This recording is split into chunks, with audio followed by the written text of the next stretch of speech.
सबसे पहले तो आपका मैं दैनिक लोक सदन के हमारे चैनल पर स्वागत करता हूं। जी जी। कृपया यह बताइए कि अभी जो चुनाव संपन्न हुआ उसमें आप जिस विधानसभा से लड़ रहे थे वहां के हालात के बारे में थोड़ा सा प्रकाश डालें।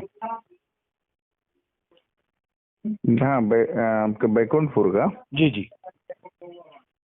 हालात तो ये थी सर, क्या है हालात, तो जैसे कि यहाँ पर दोनों जो प्रत्याशी हैं उन लोगों को पूरा सपोर्ट, मतलब यहाँ की जनता ने मौका दिया था। जी। माननीय भैयालाल राजवाड़े जी कैबिनेट मंत्री तक बने। जी जी।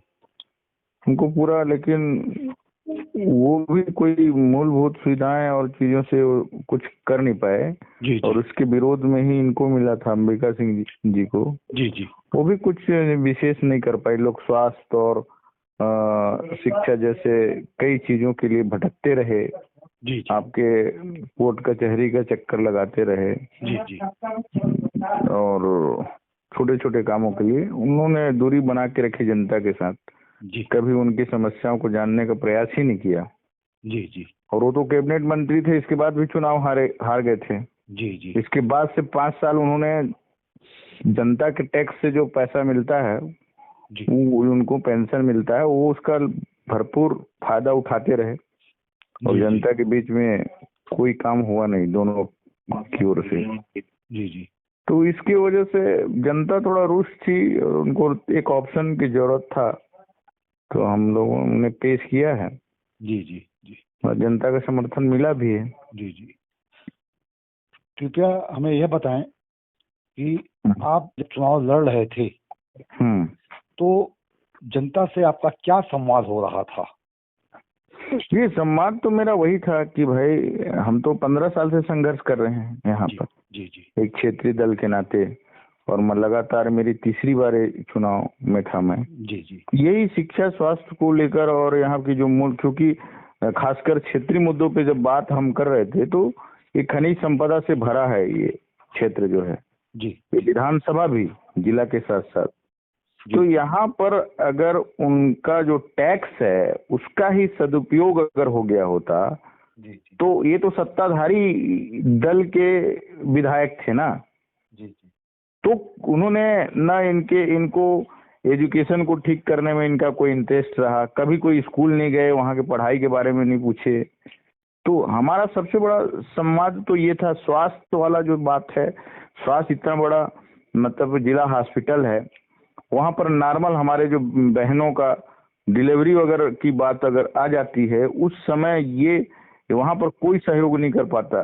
जी जी। इनको कहीं न कहीं इतना बड़ा परेशानी है। बाकी गंभीर बीमारी तो छोड़ दीजिए आप, लेकिन ये जो चीजों से हर व्यक्ति को गुजरना पड़ता है, हमारे बहनों को इससे गुजरना पड़ता है, इसका कोई भी व्यवस्था नहीं था।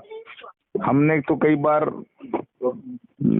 इतना समय में इसी साल की बात करूं, 8-10 लोगों को तो मैं बैठ के खुद करवाया हूं। जी जी।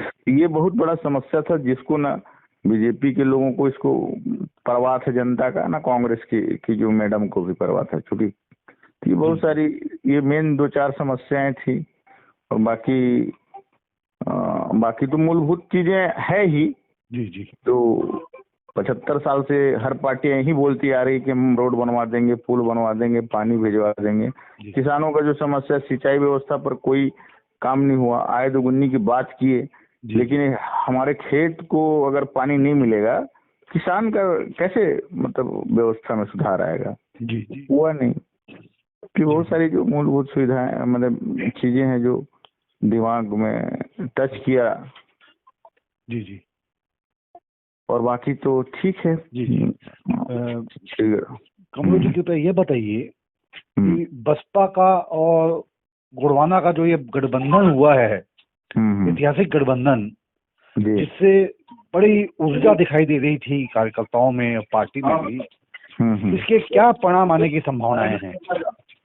परिणाम बहुत अप्रत्याशित होगा।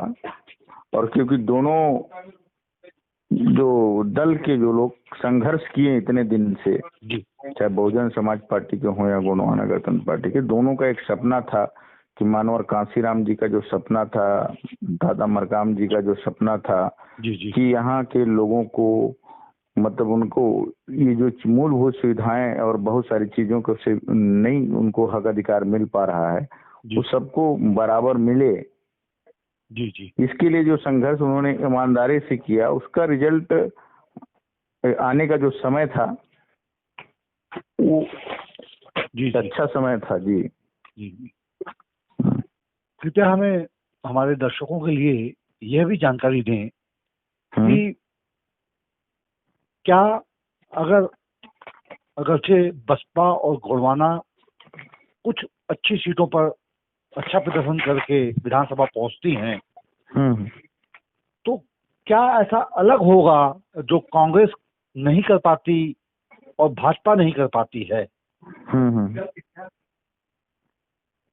जी। तो ये जरूर दिखेगा सर, अभी तक जो दिखा नहीं जी, वो चीजें, सत्ता परिवर्तन तो हुए जी, चेहरे चेंज हुए, लेकिन व्यवस्था में कोई परिवर्तन नहीं दिखा। ये जरूर दिखेगा।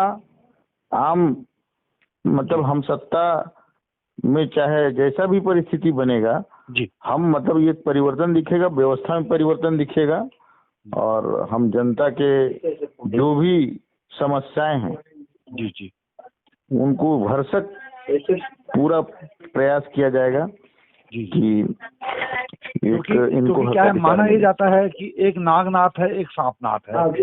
जी 75 वर्षों से एक जाता है, दूसरा आता है, तीसरा आता है, लेकिन आम आदमी वही का वही ठहरा हुआ है, वही समस्याएं हैं, वही सड़कें, वही स्वास्थ्य, वही शिक्षा। इसीलिए हम आपसे जानना चाहते हैं कि अगर कहीं मुख्यमंत्री बन जाएंगे तुलेश्वर मरकाम जी, जिस तरह झारखंड में एक चमत्कार हुआ था और एक शख्स मधु कोड़ा जब जीत के गया तो दोनों ही तीनों पार्टियों को मजबूर होकर के उन्हें मुख्यमंत्री बनाना पड़ा था। और ऐसे कभी कुछ हो जाए कि बसपा या गोंडवाना के कोई चेहरे अगर मुख्यमंत्री बन जाते हैं, तो आप लोगों की क्या परिकल्पना है कि छत्तीसगढ़ को कैसा बनाएंगे आप लोग? छत्तीसगढ़ में जरूर व्यवस्था में पूरा परिवर्तन दिखा गया है। यहाँ के लोगों को हम, जैसे रिच स्टेट की बात हो रही है जो खनिज संपदा से भरा हुआ है जी, तो धनवान प्रदेश के रूप में जाना जाएगा। आज जिस तरह से धान का कटोरा के नाम पर फेमस है छत्तीसगढ़, लेकिन लोगों को कटोरा पकड़ाने का जो काम भारतीय जनता पार्टी और कांग्रेस के लोग कर रहे हैं, ये दिखेगा नहीं जी। वो अच्छा रहेगा, लोग संपन्न होंगे, स्वास्थ्य से लेके शिक्षा और सब में सभी समग्र विकास कराया जाएगा प्रदेश का, सर्व समाज के लोगों को। जी। और ये जो चीजें जो इतने दिन से लोगों को कोई ये बस बहला या मतलब झूठ बोलकर जो सरकार सत्ता में जाने का काम कर रहे हैं, जी, ये काम नहीं होगा। जी। अच्छा, आपसे हम ये भी जानना चाहते हैं कि आप कब और कैसे जुड़ गए गोंडवाना गणतंत्र पार्टी से, क्या बताएं? ठीक है, मैं तो छात्र जीवन से ही दादाजी के संपर्क में था। अच्छा। तो उनसे प्रभावित होने के बाद हमको, क्योंकि हमने महसूस किया पढ़ाई के बाद जी कि अगर हमारे पास दो ही कैरियर था, या तो हम नौकरी में जाते या फिर समाज सेवा में। जी। तो हमारे लिए एक कठिन था निर्णय लेना, क्योंकि हर माँ बाप, मैं किसान परिवार से मैं हूँ, तो ये चाहता है कि चलो मेरा लड़का पढ़ा लिखा है तो कुछ नौकरी करे और कुछ आर्थिक मतलब वो हो। लेकिन जब मुझे लगा कि दादाजी के जो विचार थे उससे प्रभावित होकर मैंने किया कि भाई पढ़े लिखे लोग अगर हम और युवा लोग अगर आते हैं तभी समाज का भला हो पाएगा। ये निर्णय हम लिए, तब से हम लगातार संघर्ष कर रहे हैं। और जनता अच्छे से जानती है, लोगों ने तो तरह तरह का बात किया। लेकिन जो संघर्ष है, चुनाव हारने के बाद लोग बढ़ जाते हैं घर में।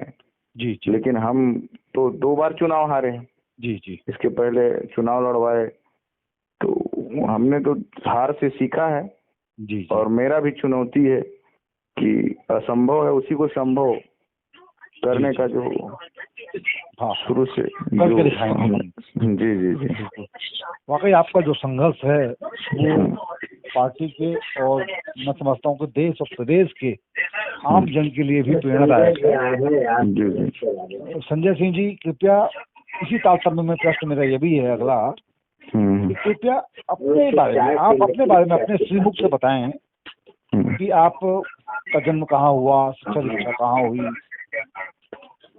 जन्म तो मेरा छोटा गांव है, आपका ग्राम तिलवनडार पड़ता है, बैकुंठपुर से लगभग 10-15 किलोमीटर दूर है, 15 किलोमीटर। वहीं का एक शासकीय स्कूल था, वहां से मेरा पढ़ाई चालू हुआ। इसके बाद फिर मैं मिडिल जो है बगल में बिशुनपुर है चुनापारा, वहां से मिडिल का माध्यमिक शिक्षा का परीक्षा किया। इसके बाद हायर सेकेंडरी के लिए हाई स्कूल और हायर सेकेंडरी के लिए बैकुंठपुर से किया।